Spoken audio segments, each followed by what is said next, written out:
that hospitality is a relational phenomenon. And we think in this project that hospitality is about interaction.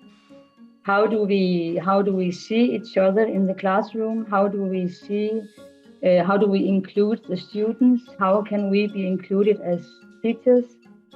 And we found out that we needed to find out more about, to investigate more about who is actually the guest and who is the host when you try to make a good classroom. And we found out that we find that hospitality is a reciprocal phenomenon. Reciprocal, I think it's very difficult to pronounce that word, but it's something about a mutual relation between the teachers and the students. And in that way, we need three partners to create and experience hospitality. Of course, we need the student. Of course, we need a teacher, but we also need to find out how is our school or organization actually working. We know that the role between the teacher and the students can change. And we see it in that way that the hospitable teacher is the one who can create or creates a framework in which each student can express himself, where the transformative learning can take place, and without judging someone in the classroom.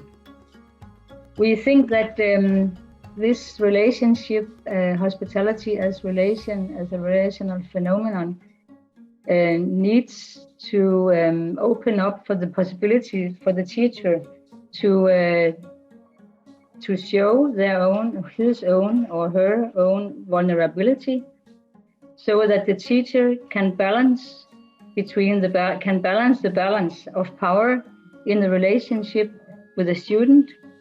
We think that the relationship is based on trust, and we think that teachers need to create a safe space where the students are allowed to manifest authentically, which means that they also show that they are vulnerable, and also that they are able to go in that mutual process with the teacher.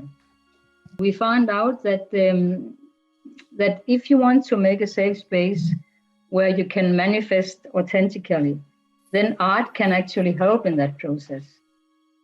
We think that role play and drama is a very sufficient way of working with art. And we think that the art can help people to be aware of areas which can be hidden to one another. We think that exposure is a very important method when you work with art. You need to expose yourself as a teacher, and the students need to expose themselves as humans.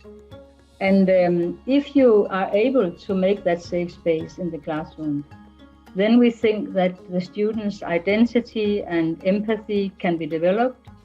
And we think that the aesthetics, yes, I hope you understand what I'm trying to tell you, that aesthetics and ethics are connected to each other. And we think that role play and drama can actually develop those competences among students. That's what our project shows.